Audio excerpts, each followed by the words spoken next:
ഇപ്പൊ ചില സിനിമകള് ശ്രദ്ധിക്കപ്പെടാൻ പക്ഷെ എന്നാലും ആ ഒരു നടന്റെ പ്രകടനം ഭയങ്കര അടിപൊളിയാന്ന് പറയാം. ആക്ടറായിട്ട് സൂപ്പറായ സിനിമ അത്ര ടോട്ടാക്കി നോക്കുമ്പോൾ വലിയ രസമില്ലാന്ന് പറയാം. അപ്പൊ ശരിക്കും ടോമിക്ക് അങ്ങനത്തെ സിറ്റുവേഷൻസ് വരുന്നത് എങ്ങനെയാണ്? അതുപോലെ പരാജയമാണ്. സിനിമ നന്നാവുക, സിനിമയുടെ കൂടെ നമ്മൾ നന്നാവുക എന്നുള്ളതല്ലാതെ എങ്ങനെ വന്നാലും ഒരു പരാജയമാണ്. സിനിമ ഭയങ്കര നന്നായിട്ട് പെർഫോമൻസുകൾ മോശമായാലും അതൊരു പരാജയമാണ്. പക്ഷെ ഇതൊന്നും എന്നാൽ ഒരു മോശം സിനിമയിൽ നല്ല ക്യാരക്ടർ ചെയ്തേക്കാം എന്ന് വിചാരിച്ചിട്ടോ ഒരു നല്ല സിനിമയിൽ ഒരു മോശം ക്യാരക്ടർ ചെയ്തേക്കാം എന്ന് വിചാരിച്ചിട്ടോ ഒന്നും നമ്മൾ ചെയ്യുന്നില്ലല്ലോ. നിങ്ങളൊക്കെ ചെയ്യുന്ന പോലെ രാവിലെ കുളിച്ച് മുട്ടപ്പനായിട്ട് നമ്മൾ പണിയെടുക്കാൻ ഇറങ്ങുകയാണ്. അങ്ങനെ എടുക്കുന്ന പണികൾ നിങ്ങളുടെ ജോലികളെക്കാൾ കുറച്ച് കൂടുതൽ ഞങ്ങളുടെ പ്രശ്നം എന്താ വെച്ചാൽ ഞങ്ങളുടെ ജോലി നിങ്ങളെല്ലാവരും കൂടെ വിധി ഇടുകയാണ്. അപ്പം ഞങ്ങൾക്ക് നിങ്ങളുടെ റെസ്പോൺസ് പറഞ്ഞാലേ ഞങ്ങളുടെ ജോലി ഞങ്ങൾ നന്നായി ചെയ്തിട്ടുണ്ടോ മോശമായിട്ട് ചെയ്തിട്ടുണ്ടോ എന്നൊക്കെ അറിയാൻ പറ്റുള്ളൂ. അതുകൊണ്ട് നല്ല ഒരു പരീക്ഷ ചെയ്തിട്ട് പേപ്പർ ഇട്ടാൻ കാത്തിരിക്കുന്ന പോലെയാണ് നമ്മൾ എല്ലാ പടത്തിലും കാത്തിരിക്കുന്നത്. അല്ല, ഒരു ആക്ടറുടെ ഡ്രീം ആയിരിക്കും അവനവനെ തന്നെ ചലഞ്ച് ചെയ്യുന്ന അല്ലെങ്കിൽ എന്നെ തന്നെ മാർക്ക് ചെയ്യുന്ന ഒരു കഥാപാത്രം കിട്ടുക എന്നുള്ളത്. ഇപ്പം ആടുജീവിതത്തിന് പൃഥ്വിരാജ് പറഞ്ഞു ഇനി ഇതേപോലത്തെ ഒരു കഥ വന്നാൽ ഞാൻ ചെയ്യില്ല, അത്രയും എഫേർട്ട് കിട്ടും. അപ്പോൾ അതേപോലെ ഒരു ചലഞ്ചിങ് ആയിട്ടുള്ള എക്സ്പെരിമെന്റൽ ആയിട്ടൊരു കഥാപാത്രം അല്ലെങ്കിൽ ഒരു കഥ വരണമെന്ന് എപ്പോഴും ആഗ്രഹിച്ചിട്ടുണ്ടോ? നമ്മളെല്ലാത്തിലും ഇതുപോലെ നല്ല എഫേർട്ട് ഇട്ടിട്ട് തന്നെയാണ് ചെയ്യുന്നത്. ഞാൻ അങ്ങനെ ഒരു പെർട്ടിക്കുലർ ഇങ്ങനൊരു പടം എന്ന് പറഞ്ഞിട്ട് ഞാൻ അതിനൊരു ടെംപ്ലേറ്റ് എൻ്റെ മനസ്സിലില്ല. ഒരു കഥ കേൾക്കുമ്പോഴായിരിക്കും ഇത് നല്ലതായിരിക്കും എന്ന് നമുക്ക് തോന്നിയിട്ട് നമ്മൾ ചെയ്യുന്നത്.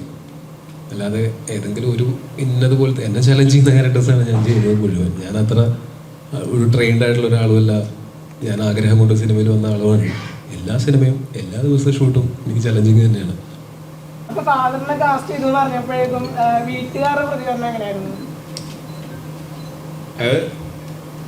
ആർക്കും അങ്ങനെ വലിയ പ്രശ്നമൊന്നുമില്ല. പക്ഷെ ഞങ്ങൾക്കൊരു പുതിയ കാര്യമായിരുന്നു. അത് എൻ്റെ അടുത്ത് ചോദിച്ചപ്പോൾ ഞാൻ പറഞ്ഞു അപ്പനെ അഭിനയിക്കുന്ന ആളൊന്നുമല്ല, നിങ്ങൾ എന്ത് കണ്ടിട്ടാണ് അന്നൊരു ഫോട്ടോ ഇട്ട് വെച്ചിട്ട് നിങ്ങൾ അങ്ങനെ. പക്ഷെ പിന്നീടാണ് അതങ്ങനെ ഭയങ്കര ഒരു അങ്ങനെ കുറേ പെർഫോമൻസ് മുഹൂർത്തങ്ങളുള്ള അങ്ങനത്തെ ക്യാരക്ടറൊന്നും അല്ലാതെ എൻ്റെ അപ്പനായിട്ട് തന്നെയാണ് ഒരു 3-4 ഷോട്ടിൽ ആണ് ഉള്ളത്. അത് അത്യാവശ്യം ഡീസൻ്റ് ആയിട്ട് പുള്ളി ചെയ്തിട്ടുണ്ടെന്നാണ് ഞാൻ വിശ്വസിക്കുന്നത്. അപ്പോൾ ഇതിൻ്റെ ഷൂട്ടിന് വരുന്ന സമയത്ത് LKG-ലൊക്കെ പിള്ളേരെ കൊണ്ടാക്കാൻ പോകുന്ന അമ്മയൊക്കെ കൂടെ വന്നിട്ടുണ്ടായിരുന്നു. അമ്മയ്ക്കാണ് ഏറ്റവും കൗതുകം. ഇത്രയും കാലം മോനാണ് സിനിമയിൽ അഭിനയിച്ചിട്ടുള്ളത്, ഭർത്താവ് സിനിമയിൽ അഭിനയിക്കാൻ പോകുന്നത്. എനിക്കും അങ്ങനെ ഒരു കൗതുകം ഉണ്ടായിരുന്നു. അത് എല്ലാ കാര്യങ്ങളിലും ജീവിതത്തിൽ ഞാൻ എൻ്റെ അപ്പൻ്റെ അടുത്താണ് എന്തെങ്കിലും ഉപദേശങ്ങൾക്ക് അവസാനത്തെ തീരുമാനം എടുക്കുന്നതിന് മുമ്പ് അപ്പൻ്റെ അടുത്ത് ചോദിച്ചിട്ടാണ് ഞാൻ എല്ലാ കാര്യങ്ങളും ഇപ്പോഴും ചെയ്യുന്നത്. അത് സിനിമയുടെ കാര്യത്തിൽ മാത്രമേ ഉള്ളൂ എനിക്ക് അങ്ങനെ ചോദിച്ച് ഒരു തീരുമാനം എടുക്കാൻ പറ്റാത്തത്. ബാക്കി എന്ത് ജീവിതത്തിൻ്റെതായിട്ടുള്ള ഫാമിലിയുടെ കാര്യങ്ങളാണെങ്കിലും ബാക്കി എന്തെങ്കിലും ഇൻവെസ്റ്റ്മെൻറ്റിൻ്റെ കാര്യങ്ങളൊക്കെ ആണെങ്കിലും അപ്പൻ്റെ അടുത്താണ് ഞാൻ ഉപദേശത്തിന് വേണ്ടി ചെല്ലാറുള്ളത്. ഇതിൽ മാത്രമാണ് എനിക്ക് അപ്പന് കുഴപ്പമില്ല പറഞ്ഞുതരാമെന്നൊക്കെ പറഞ്ഞിട്ട് കുറച്ച് അതെന്ന് വെച്ചാൽ സിനിമയിൽ അല്ലെങ്കിൽ അപ്പൻ അങ്ങനെ സിനിമയെ പറ്റി ഭയങ്കരമായിട്ട് നോളജുള്ള ആളല്ല. പുള്ളി സിനിമ കാണുന്ന ആളാണ് നന്നായിട്ട്. അങ്ങനെ ഒരു കൾച്ചർ ഞങ്ങളുടെ വീട്ടിലുണ്ട്. കുറേ സിനിമകൾ കാണുന്ന ആൾക്കാരാണ് ഞങ്ങൾ. അതിനപ്പുറത്തേക്ക് ഇതിനകത്ത് പരിചയമില്ലാത്ത അപ്പനെ ഒരു പുതുമുഖത്തിനെ കൊണ്ടുവന്നപ്പോൾ ഞാൻ കുറച്ച് നാളുകളിൽ 10-12 കൊല്ലമായല്ലോ ഈ ഒരു ഒറ്റ ഏരിയയിലാണ് എനിക്ക് അപ്പനേക്കാളും എക്സ്പീരിയൻസ് ഉള്ളത്. അപ്പോൾ അത് എനിക്ക് ഭയങ്കര കൗതുകമുള്ള കാര്യമായിരുന്നു. അല്ല, അപ്പനെ നേരിട്ട് മുമ്പും ഷൂട്ടിംഗ് ലൊക്കേഷനുകളിൽ വന്നിട്ടുണ്ട്. ഒരുമിച്ചൊരു ഫ്രെയിമിൽ നിൽക്കുന്നത് ആദ്യമായിട്ടാണ്. അത് ഞങ്ങൾക്കൊരു ഇമോഷണൽ മൊമെന്റ് ആയിരുന്നു. നിങ്ങൾക്കത് സിനിമ കാണുമ്പോൾ അങ്ങനെ തോന്നിയൊന്നും പറ്റില്ല. പക്ഷെ എനിക്ക് എന്നെ സംബന്ധിച്ചിടത്തോളം അത് എടുത്തു വെക്കാനൊരു ഷോട്ടല്ലേ. അപ്പോൾ കാലങ്ങളോളം നമുക്ക് അതൊരു ഹിസ്റ്ററി അല്ലേ സിനിമ എന്ന് പറയുന്നത്. അതിൻ്റെ ഒരു കൗതുകമാണ് കൂടുതലും രണ്ടാൾക്കും തോന്നിയിട്ടുണ്ടാവുക. പിന്നെ അതിൻ്റെ കൂടെ ഒരു ഇമോഷണൽ ഇതും കൂടെ ഉണ്ട്. അപ്പനും കൂടെ ഉള്ളു. അപ്പം അതിൻ്റെ ഒരു ഇമോഷനുണ്ട്. ഒന്ന് അഭിപ്രായം പറയാം, എന്നിട്ട് ഞാൻ അപ്പോഴത്തേക്കും ഞാൻ ആലോചിക്കട്ടെ എന്ത് പറയാം. ഡയറക്ടേഴ്സ് ആക്ടറാണ് ടോബി. നമുക്ക് കമ്മ്യൂണിക്കേഷൻ കുറച്ചുകൂടി ഈസിയാണ്. നമ്മൾ പറയുന്നത് പെട്ടെന്ന് ടോബിക്ക് മനസ്സിലാവും. പിന്നെ ആ ക്യാരക്ടറിന് വേണ്ടി എന്തെങ്കിലും എഫർട്ട് ഇടാനും പുള്ളിക്കൊരു മടിയില്ല. നമ്മളൊരു സ്റ്റാർ ലൊക്കേഷനിൽ നിൽക്കുന്നു, നമ്മൾ ആ ഒരു കോൺഷ്യസ് നമ്മൾ ആകുന്ന സമയത്താണ് നമ്മൾ ഡയറക്ടർ എന്നുള്ള രീതിയിൽ ഏറ്റവും കൂടുതൽ ഞാൻ പറയുന്നത് ഒരു പുതിയ ഡയറക്ടർ എന്നുള്ള എന്നെ സംബന്ധിച്ചിട്ട് ഒരു സ്റ്റാർ ലൊക്കേഷനിൽ നിൽക്കുന്നു എന്നുള്ളൊരു ഫീൽ വരുമ്പോഴാണ് നമുക്ക് ആ ടെൻഷൻസ് കൂടുന്നത്. പക്ഷേ ഒരിക്കലും ഒരു ടോബി ബ്രോ നമ്മൾ എത്ര സമയമായാലും വെയിറ്റ് ചെയ്യാനോ അല്ലെങ്കിൽ ആ ക്യാരക്ടറിന് വേണ്ടി എത്ര എഫേർട്ട് ഇടാനും ഒരു മടിയില്ലാത്ത ആളാണ്. അപ്പം നമുക്കും അത് കുറച്ചുകൂടെ കമ്മ്യൂണിക്കേഷൻസ് ഈസി ആവും. വേറെ നമ്മൾ കെയർ ചെയ്യേണ്ട, നമുക്കൊരു കോൺഷ്യസ് ആകേണ്ട ഒന്നുമില്ല. നമ്മൾ വളരെ അടുപ്പമുള്ള ഒരാളിനെ കൊണ്ട് നമുക്ക് ആ ഒരു കമ്മ്യൂണിക്കേഷനാണ് ഏറ്റവും നന്നായിട്ടുള്ളതെന്നാണ് ഞാൻ വിശ്വസിക്കുന്നത്. എനിക്ക് ഡയറക്ടേഴ്സ് ആക്ടറാണെന്ന് അറിയില്ല. ഡെഫിനറ്റ്ലി ഞാനൊരു ടീം പ്ലെയറാണ്. അപ്പോൾ ചുറ്റുമുള്ള ക്രൂവിൻ്റെയും ഡയറക്ടറുടെയും റൈറ്ററുടെയും സിനിമാറ്റോഗ്രാഫറുടെയും കൂടെ നിൽക്കുന്ന ആർട്ടിസ്റ്റുകളുടെയും ഒക്കെ സപ്പോർട്ട് കിട്ടുമ്പോഴാണ് എൻ്റെ പെർഫോമൻസ് നന്നാവുന്നത് എന്നാണ് ഞാൻ വിശ്വസിക്കുന്നത്. അപ്പോൾ ഞാനൊരു ടീം പ്ലെയറാണെന്ന് പറയാം ഉറപ്പായിട്ടും. ഞാൻ ഭയങ്കരമായിട്ട് ഇവരൊക്കെ ഡിപ്പെൻഡ് ചെയ്യുന്നുണ്ട്. എന്തെങ്കിലും കാര്യങ്ങൾക്കാണെങ്കിലും എനിക്ക് സംശയങ്ങളൊക്കെ വന്നു കഴിഞ്ഞാലും ഈഗോകാരനോട് ഞാൻ ഒരിക്കലും ചോദിക്കാതിരിക്കില്ല, ഞാൻ ചോദിക്കും. എനിക്കത് അൾട്ടിമേറ്റ്ലി പടം നന്നാവണം, പെർഫോമൻസ് നന്നാവണം, അത്രയൊക്കെ ഉള്ളൂ. ആദ്യമായിട്ട് സോങ്ങും BGM ചെയ്യുന്ന ആദ്യത്തെ മൂവിയാണ്. ഇതിനൊക്കെ BGM മാത്രമാണ് ചെയ്തേക്കുന്നത്. ഒരു സോങ്ങാണ് മൂവിയിലുള്ളത്. ഇപ്പം കഴിഞ്ഞ ദിവസം റിലീസായി.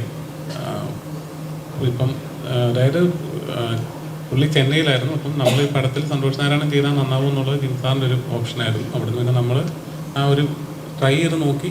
അതിനുശേഷം പടം കണ്ടപ്പോൾ പുള്ളിക്ക് ഓക്കെ ആയിരുന്നു. പുള്ളി വളരെ ഹാപ്പി ആയിട്ട് തന്നെ പടം ചെയ്തു. നന്നായിട്ട് വന്നിട്ടുണ്ടെന്ന് വിശ്വസിക്കുന്നു. എടുക്കുന്നതിനേക്കാളും അതങ്ങോട്ട് ചെയ്യാതിരുന്നപ്പോൾ കാര്യം അത് ആ സിനിമയോട് ചെയ്യുന്ന ദ്രോഹമാണെന്ന് നിങ്ങൾക്ക് തീർച്ചയായിട്ടും അറിയാം. അത് ഇൻട്രൊഡക്ഷനൊന്നുമല്ല, ഇൻട്രൊഡക്ഷനൊക്കെ എനിക്കറിയില്ല അത്.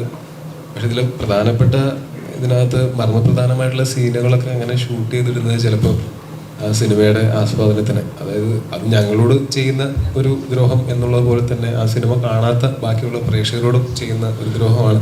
അത് പരമാവധി ഒഴിവാക്കുക എന്നുള്ളതാണ് മാന്യമായ രീതി. അതിന് മുൻകരുതൽ എന്ത് ചെയ്യാൻ പറ്റും? ഓരോ തിയേറ്ററിലും പോയിട്ട് നമുക്ക് ആരൊക്കെ മൊബൈൽ എടുക്കുന്നുണ്ട് നോക്കി ഇരിക്കാൻ പറ്റും? എത്രയോ പേരല്ലേ സിനിമ കാണാനായിട്ട് ഒരു തിയേറ്ററിൽ വരുന്നത്. അത് സ്വയം തോന്നി ചെയ്യാതിരിക്കുക എന്നുള്ളതല്ലേ ഏറ്റവും അതിൻ്റെ ന്യായം. സമയത്ത് ഒരു സീൻ ഡിലീറ്റ് ചെയ്യുകയുണ്ടായി.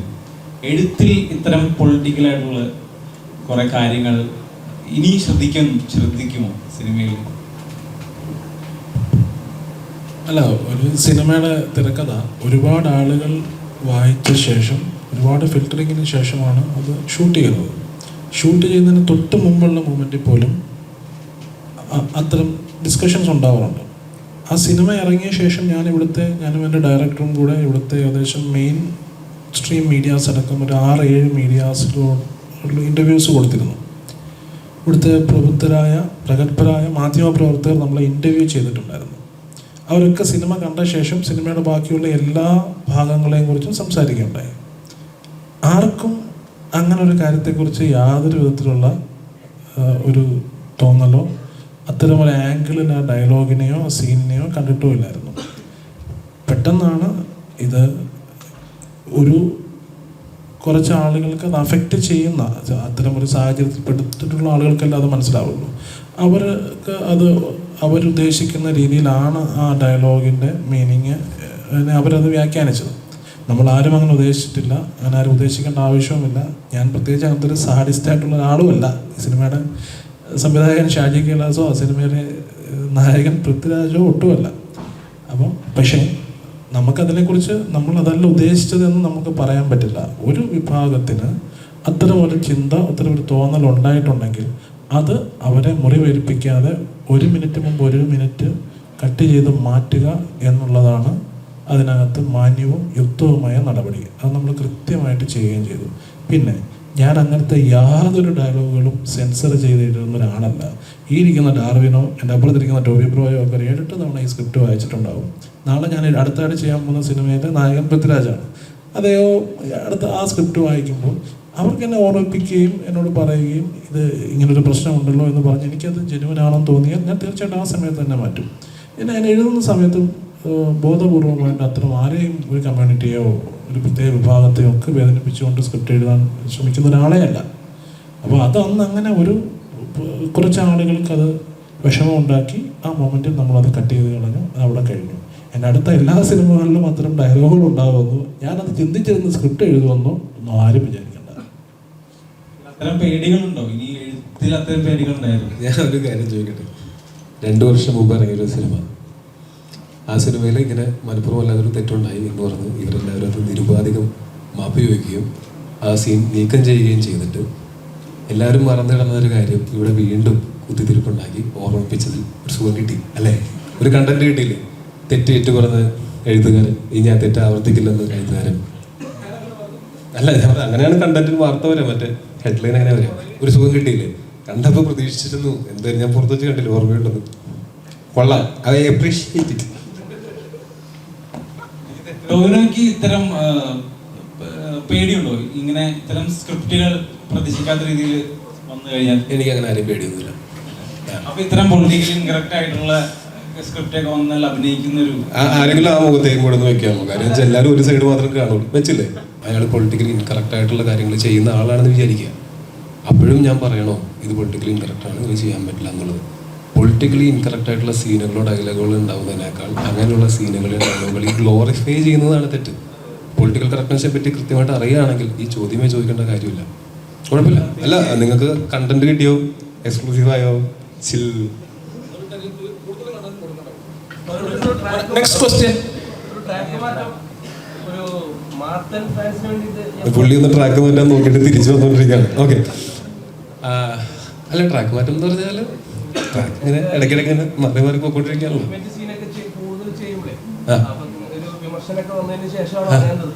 ഞാൻ നിർത്തിയോ? ഞാൻ എന്ന് നിർത്തി? നിങ്ങളെ കാണാൻ കിടക്കണല്ലേ ഉള്ളൂ, നിർത്തിയിട്ടില്ല. അങ്ങനെ നിർത്തേണ്ട കാര്യമുണ്ടോ? മോശമായിട്ട് ഞാൻ എന്തെങ്കിലും ചെയ്തിട്ടുണ്ടോ?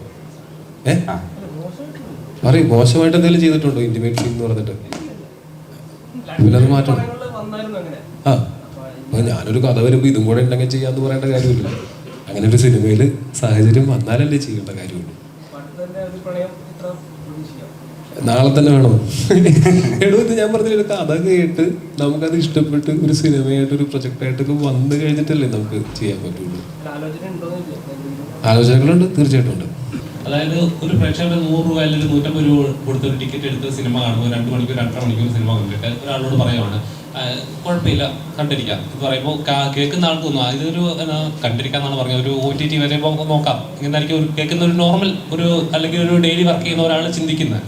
അപ്പം ശരിക്കും അതൊരു സിനിമ അഫക്റ്റ് ചെയ്യുന്നവരായിട്ട് തോന്നുന്നു. ഒരു ആസ് എ ഡയറക്ടർ എന്ന് പറയുമ്പോൾ ഒരു നമ്മുടെ വർക്ക് ഒരു വലിയ സ്ക്രീനിൽ ഒരു 100 1000 പേര് ഒരു സ്ക്രീനിലത്ത് കാണുമ്പോൾ ഉണ്ടെന്നൊരു ഫീൽ ഉണ്ടല്ലോ.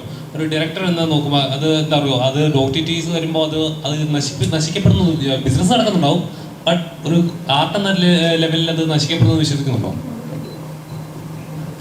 അങ്ങനെ കാറ്റഗറൈസ് ചെയ്യപ്പെടുന്നതിനോട് എനിക്ക് താല്പര്യമില്ല. ഞാൻ എല്ലാ സിനിമകളും തിയേറ്ററിൽ കാണാൻ ശ്രമിക്കുന്ന ആളാണ്. തിയേറ്ററിൽ മിസ്സായി പോകുന്ന സിനിമകൾ മാത്രമാണ് പണ്ട് നമ്മൾ TV-യിൽ വരുമ്പോൾ കാണും, സാറ്റലൈറ്റ് അന്നത്തെ കാലത്ത് കാണുമായിരുന്നു. ഇപ്പം അത് OTT വരുമ്പോൾ കാണുന്നില്ല. അത് OTT സിനിമകൾ തിയേറ്റർ സിനിമ എന്ന് പറഞ്ഞാൽ അങ്ങനെ കാറ്റഗറൈസ് ചെയ്ത് കാണാറില്ല. ഇപ്പം എനിക്ക് KGF മിസ്സായി പോയാലും ഞാൻ OTT-യിലായിരിക്കും കാണുന്നത്. അല്ലാതെ വലിപ്പം നോക്കിയിട്ടല്ല, കണ്ടന്റ് നോക്കിയിട്ടാണ് നമ്മളിപ്പോൾ സിനിമകൾ പ്രിഫർ ചെയ്യുന്നത്. അത് മാക്സിമം തിയേറ്ററിൽ കാണാൻ തന്നെയാണ് ട്രൈ ചെയ്ത് നോക്കാറ്. പിന്നെ അങ്ങനെ ഈ പടം OTT-ക്ക് വേണ്ടി അങ്ങനെ ഒരിക്കലും നമുക്ക് ജഡ്ജ് ചെയ്യാൻ പറ്റുമെന്ന് ഞാൻ വിശ്വസിക്കുന്നില്ല. നല്ല സിനിമകളാണെങ്കിൽ അത് തിയേറ്ററിലാണെങ്കിലും OTT-യിലാണെങ്കിലും അങ്ങനെ തരംതിരിക്കേണ്ട ആവശ്യമുണ്ടെന്ന് ഞാൻ വിശ്വസിക്കുന്നില്ല. അല്ല, പലപ്പോഴും ഇങ്ങനെ ഒരു തിയേറ്ററിൽ വിജയിക്കാതെ OTT-ൽ ഇറക്കുമ്പോൾ അയ്യോ ഇത് തിയേറ്ററിൽ എക്സ്പീരിയൻസ് ചെയ്യുന്ന ഒരു സിനിമയായിരുന്നു. അങ്ങനെ പലപ്പോഴും പല സിനിമകൾ അങ്ങനെ വന്ന് വിജയിച്ച് അങ്ങനെ പോയിട്ടുണ്ട്. അത് ഈ ഓഡിയൻസ് തിയേറ്ററിലേക്ക് വരാത്തത് കൊണ്ടാണ് OTT വരുമ്പോൾ അഭിപ്രായം വരുന്നത്. അങ്ങനെ മീൻസ് ആ തിയേറ്റർ എക്സ്പീരിയൻസ് ഒരിക്കലും നമുക്ക് OTT കിട്ടില്ല. നമ്മൾ മാത്രം ഇരുന്ന് കാണുന്ന, അല്ലെങ്കിൽ നമ്മളൊരു വീട്ടിലിരുന്ന് കാണുമ്പോൾ ഉള്ള എക്സ്പീരിയൻസ് നമ്മൾ തിയേറ്ററിൽ കാണുന്ന, ഇപ്പോൾ സൗണ്ട് ആണെങ്കിലും വിഷ്വൽ ആണെങ്കിലും ഒക്കെ ആ എക്സ്പീരിയൻസ് ഒരിക്കലും നമുക്ക് OTT കിട്ടില്ല. അപ്പം അത് മിസ് ചെയ്യുന്നത് എപ്പോഴും ഓഡിയൻസ് തന്നെയാണ്. അത് OTT വരുമ്പോഴാണ് അവർ കാണുമ്പോൾ അതിൻ്റെ അഭിപ്രായം വരുന്നതെന്ന് മാത്രമേ ഉള്ളൂ. അതിൽ നല്ല എക്സ്പീരിയൻസ് ആയിരിക്കും അത് തിയേറ്ററിൽ കാണുന്നത്. ഇപ്പം ഞങ്ങൾ സംസാരിച്ചുകൊണ്ടിരുന്നത് ടെൻഷനെ കുറിച്ചായിരുന്നു. നല്ല ടെൻഷനുണ്ട്. പ്രൊഡക്ഷൻ്റെ ഭാഗത്തു നിന്നുള്ള ടെൻഷനല്ല, അതൊക്കെ പറഞ്ഞതുപോലെ എനിക്കത് വലിയ ടെൻഷനുള്ള കാര്യമേ അല്ല. പക്ഷേ നമ്മുടെ ഒരു ക്രിയേറ്റീവ് ഇൻവെസ്റ്റ്മെൻ്റാണ് എൻ്റെ ടെൻഷൻ. അതെങ്ങനെ ആളുകൾ എടുക്കുന്നു എന്നുള്ളത് വലിയ ടെൻഷനാണ്. അത് മാത്രമേ ഉള്ളൂ. എനിക്കല്ലാതെ പ്രൊഡക്ഷൻ്റെ ഭാഗത്ത് എനിക്ക് 0% ഞാൻ ഇൻവെസ്റ്റ് ചെയ്തിട്ടുണ്ട് അല്ലെങ്കിൽ അങ്ങനത്തെ ഒരു കാര്യത്തിൽ ഇതില്ല. എൻ്റെ ക്രിയേറ്റീവ് ഇൻവെസ്റ്റ്മെൻറ്റിൽ അതിൻ്റെ റിസൾട്ട് അറിയാൻ വലിയ ആകാംക്ഷയും അതറിയുന്നത് വരെ വലിയ ടെൻഷനുണ്ട്. നോക്കാം. കുറേ തവണ പറഞ്ഞ വാക്കുകൾ തന്നെയാണിത്. നിങ്ങൾക്ക് ഈ സിനിമയുടെ നമ്മൾ പുറത്തുവിട്ടിട്ടുള്ള കണ്ടന്റുകളൊക്കെ കണ്ടിട്ട് ഇംപ്രസീവായിട്ട് തോന്നുകയാണെങ്കിൽ, നിങ്ങൾക്ക് കാണാൻ താല്പര്യമുള്ള തരം ഒരു സിനിമയാണെന്ന് തോന്നുകയാണെങ്കിൽ തീർച്ചയായിട്ടും ഇത് മിസ് ചെയ്യരുത്. അപ്പോൾ പിന്നെ നേരത്തെ പറഞ്ഞ പോലെ OTT കണ്ടിട്ട് നല്ലതെന്ന് പറയേണ്ടി വരും. നന്നാവാൻ പരമാവധി നന്നാക്കാൻ ഞങ്ങൾ ശ്രമിച്ചിട്ടുണ്ട്. പിന്നെ നിങ്ങൾക്ക് ഇത് ഈ പറഞ്ഞ പോലെ പ്രകൃതി പടമായിട്ടോ കാണാൻ താല്പര്യമില്ലാതൊക്കെ തോന്നുന്നുണ്ടെങ്കിൽ കാണണ്ട. എന്ത് ചെയ്യാൻ പറ്റും? നമുക്ക് നിർബന്ധിച്ച് കാണിച്ചാൽ നിങ്ങൾക്ക് അത് ഇഷ്ടപ്പെട്ടെന്ന് വരില്ല. കാണാൻ തോന്നുന്നവർ കണ്ടു നോക്കുക. ഇഷ്ടപ്പെടുകയാണെങ്കിൽ ഛേദമില്ലാത്തൊരു ഉപകാരമല്ലേ, അത് നല്ലതാണെന്ന് 4 പേരോട് പറയുക. Thank you.